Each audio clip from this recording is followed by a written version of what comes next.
નમસ્કાર વિદ્યાર્થી મિત્રો, સ્વાગત છે મારી યુટ્યુબ ચેનલ ઉપર. આપણે ધોરણ 6 ની અંદર વર્ષ 2026 માં આવેલી નવી બુક ગણિત પ્રકાશની અંદર પાઠ પહેલો અને પાઠનું નામ છે ગણિતમાં પેટર્ન. તો પેટર્નની અંદર ખાસ કરીને પહેલી પેટર્ન આપણે પહેલા ભાગની અંદર જોઈ. જો તમે પહેલો ભાગ જોવાનો બાકી હોય તો મારી લિંકની અંદર તમે જોશો તો પહેલા ભાગની એની અંદર લિંક આપેલી હશે. અહીંયા આપણે બીજો ભાગ શરૂ કરીએ છીએ.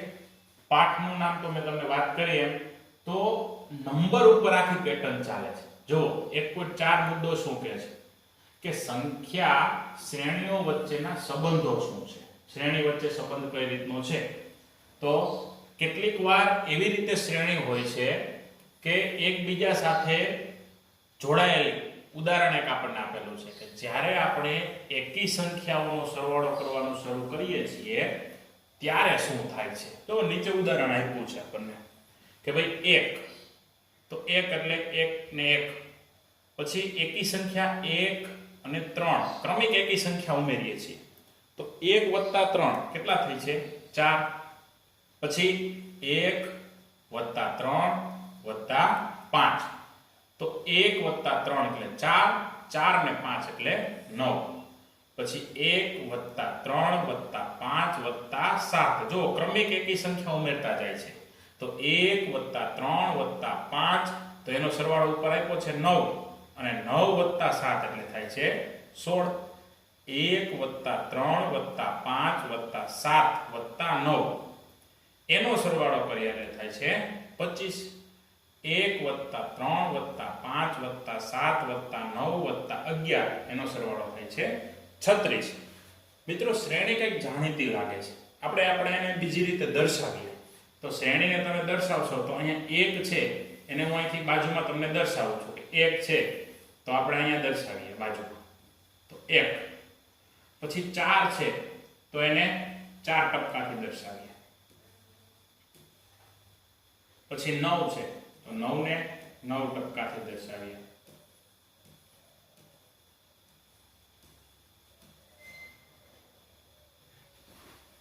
સોળ છે તો 16 ને આપણે 4 ટપકા આડા અને 4 ઊભા એવી રીતે ટોટલ 16 ગોઠવીએ.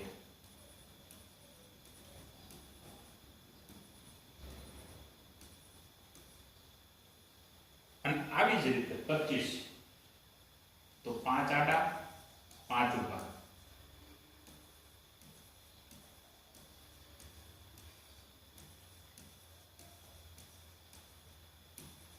તમે જોઈ શકો છો મિત્રો આપણે જે ચોરસ સંખ્યા છે એ સંખ્યાઓ અહીં બને છે.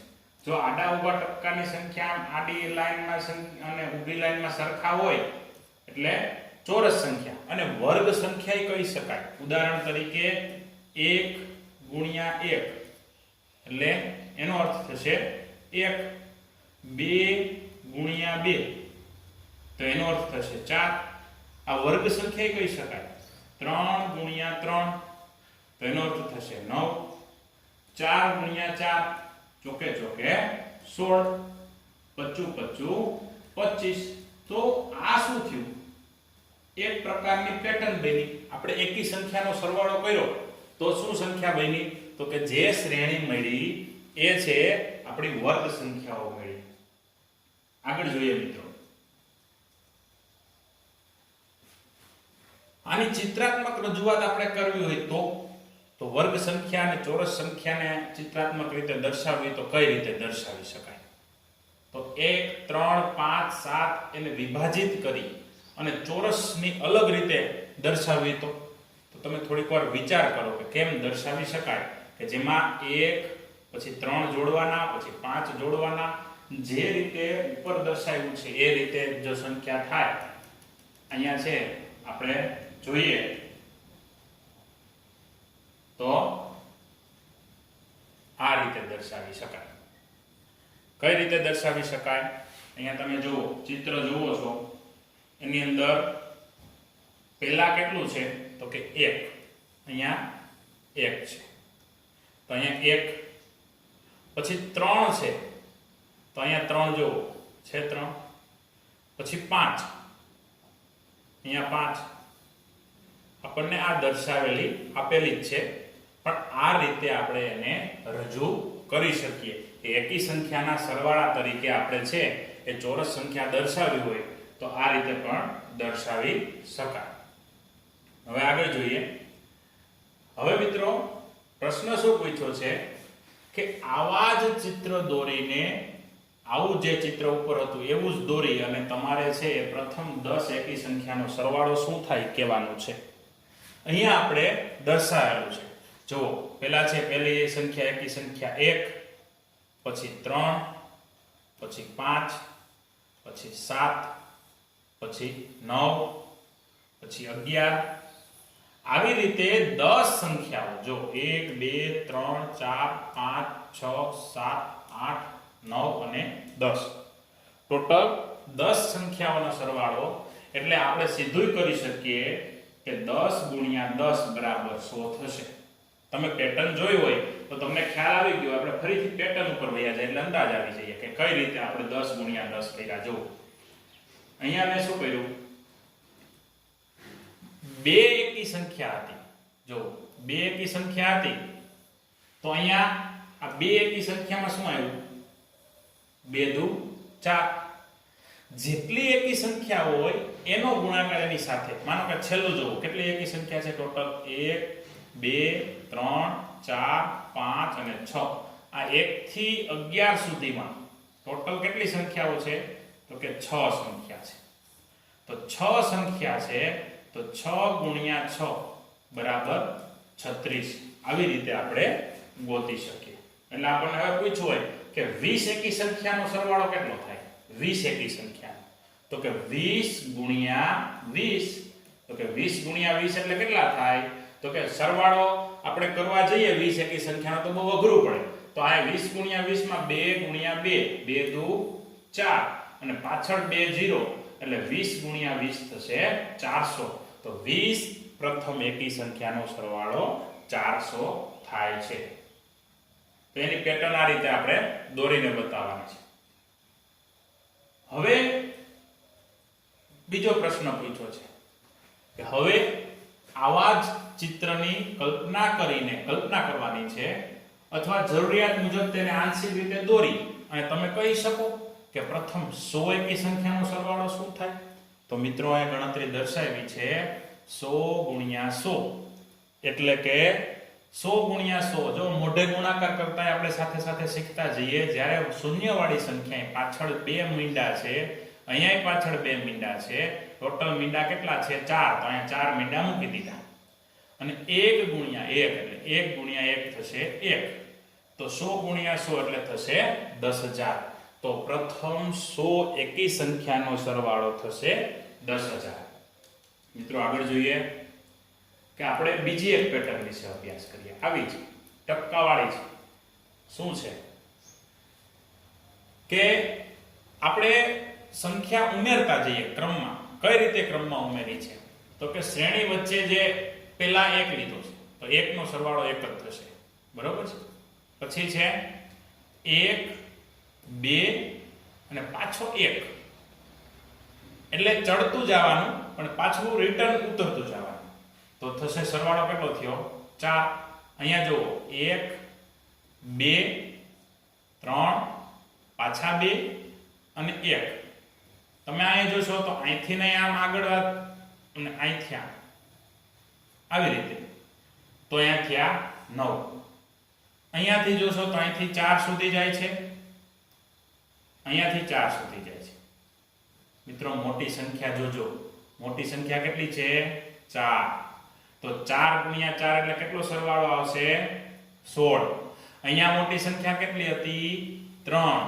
તો 3 ગુણ્યા 3 એટલે કેટલા આવશે 9. અહીંયા મોટી સંખ્યા કેટલી હતી 2. 2 ગુણ્યા 2 એટલે કેટલા આવશે 4. જો છે ને રસપ્રદ પેટર્ન ની અંદર આપણે ગણતરી કરવી પડે એમ જ નથી, સરવાળો કરવો પડે એમ જ નથી. આપણે હવે કોઈ એમનેમ લાંબુ આપી દે કે 1 થી 10 સુધી, પછી ઉતરતા ક્રમમાં ચડતો ક્રમ 1 થી 10, પછી ઉતરતો ક્રમ 9 8 7 6 એ રીતે મૂકે તો 10 ગુણ્યા 10 એનો સરવાળો થશે 100. આ પેટર્ન જોતા એવું લાગે છે કે આપણે જે સંખ્યા છે એ ઉમેરતા જઈએ તો વર્ગ સંખ્યાઓ મળતી જાય. એનો આ બીજો રસ્તો બતાવ્યો છે. શું તમે આવી ચિત્રાત્મક સમજૂતી શોધી શકો છો? કહેવાય નહીં ભાઈ, એની ચિત્રાત્મક સમજૂતી બતાવી છે. જો ફરી પેટર્ન જોઈ લો તમે. પેટર્ન પાછી કઈ રીતે છે? તો કે પહેલા 1 છે, પછી 1 2 1, પછી 1 2 3 2 1. તો મેં અહીંયા પેટર્ન આ રીતે દર્શાવી છે. જો મિત્રો, અહીંયા હું લાઇનિંગ કરું છું. કેટલા થયા? 1. પછી આ કેટલા થયા? 2. અહીંયા 3, અહીંયા 4. તો હવે તો કે આપણે પેટર્ન છે 1 2 3